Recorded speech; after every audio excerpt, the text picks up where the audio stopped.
Hey guys, how's it going? I'm gonna actually make an update video on my Studebaker for you today. A lot of people have been requesting it, and it's probably been a couple years, probably 2 or 3 years since you guys have last seen what's happened to it. Last time you guys saw it, nothing happened to it really. I can't remember. We tried to get it running. I guess we found out the engine was seized or something like that. Let's see after that. I don't know if I mentioned in the videos. I couldn't remember or not.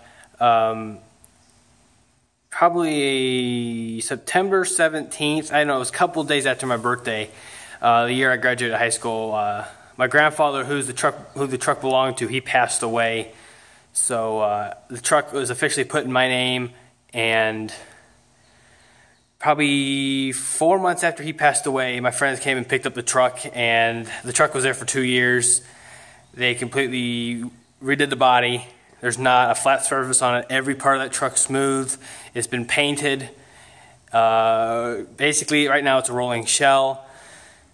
The engine was taken out by my friend, who actually has been helping with me with this car. This is my Miata. I have another video on that if you guys want to watch that. But he took the engine and they rebuilt it. All with Summit parts. Summit Racing is actually down the street, so not that difficult. And his dad actually works for Summit, so that helped us out. So the engine's been gone through. The only thing that's kind of iffy about it right now is it's the crankshaft or the camshaft. It's pitted, but some people said it's fine. Some other people said it's not fine. So we're gonna try to go with it and see what happens. If not, it's not that hard to take it out and put a new one in. Those are like what, $400. So yeah. So they went through it. It was a lot rustier than we thought. Like around the seals for like the windshield and stuff, the truck was completely rotted out there. Back when I first got the truck out, when I was like 14 or 15, the truck originally came from Texas, and a hole underneath was covered in Texas sand. And the truck had no rust or whatever. While I was 14, I decided to take all the sand off the truck, and after that we moved the truck out. And it sat, and without that sand on it, I believe that's what helped it rust. So the cab corners were gone. It was just a lot more rustier than I thought. Like I said, all cab corners were gone. They were rusted all the way through. They weren't like that before. I'm trying to think what else. Like I said, like around the windshield where the seals go. Took the old windshield out, the original of the truck that had, was it 82 or 72 registration sticker on the windshield still. Around where the seals go, it was completely rotted out. Like on top where the visor would go, it was rotted out too. They spent a long time out. It was just a two-man team. My friend and his dad did it, mostly his dad. But they did a good work. The truck, there's not a straight part on the truck. It's all round and has curves and everything, and that's what took them so long. And it's basically a rolling show now. So here it is. It's not exactly originally the original red to the truck, but it is beautiful. So instead of it being its original 1953 color, which we actually got it, was it like a quart or a pint of it mixed to the original specifications, and we sprayed it on some scrap piece of metal they had there, and it actually came out like a puke brown reddish color. And boy, was it ugly. So I'm like, you know what? If I'm spending all the money on this truck, I'm not going to go that route with that color because I don't like it. And at the same time, they were actually restoring a 78 Trans Am. So this truck is 1978 Trans Am Buccaneer Red. And the cool thing I like about the color is in certain lights, it looks orange. Other certain lights, it is red. Kind of like a tri-coat color, kind of like my Buick. Buick looks yellow some lights, white the other. And then the white on the truck is also 78 Trans Am white. I'm a Pontiac guy too, so some people are going to hound me for not having it the original color, but my truck, do what I want. So the engine's been rebuilt. It's painted the factory green color. I still have a lot to do. Like I said, it is a rolling chassis. The transmission has been gone through. It's in there as well. Basically, I have to do everything. I need to do brakes. I need a radiator.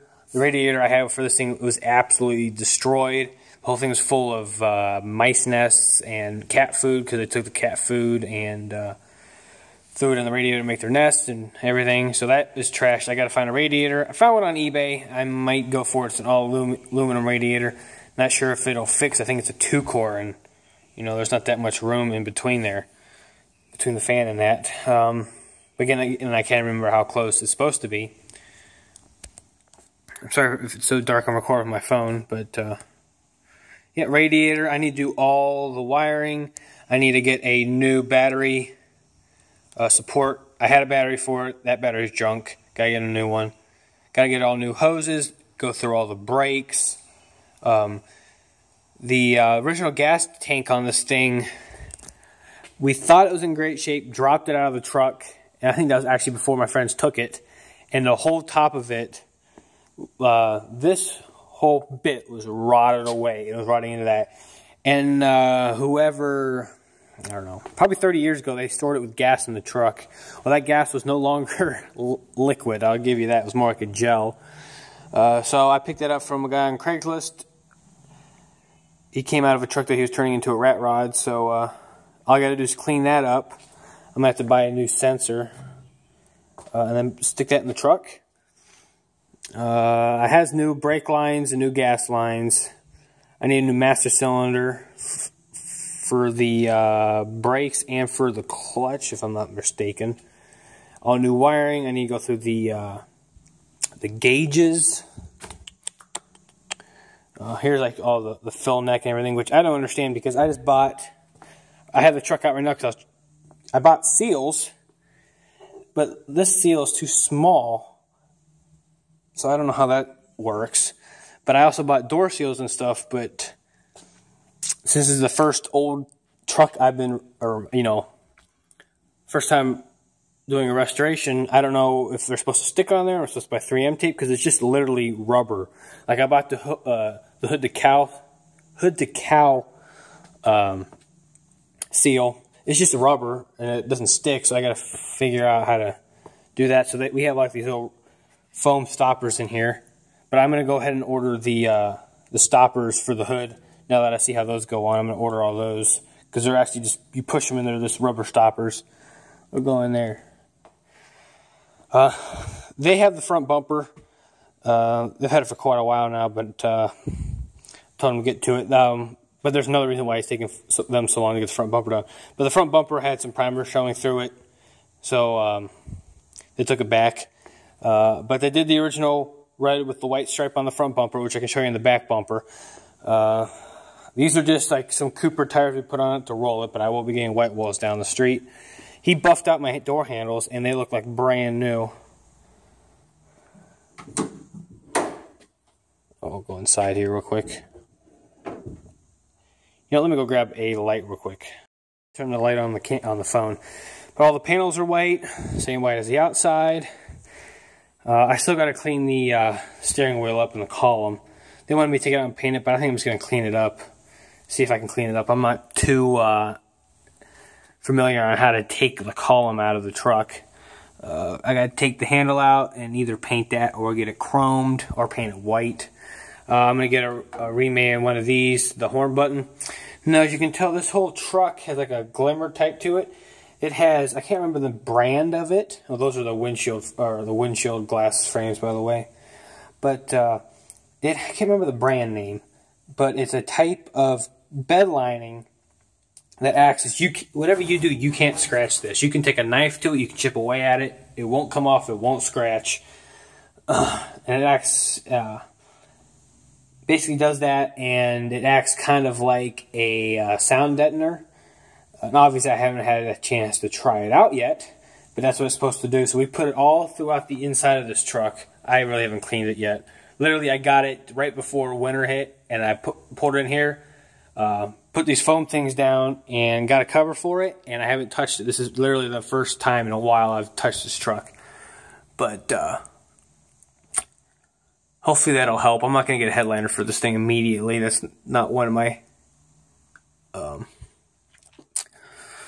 first things to do there. So, I even got the S painted, and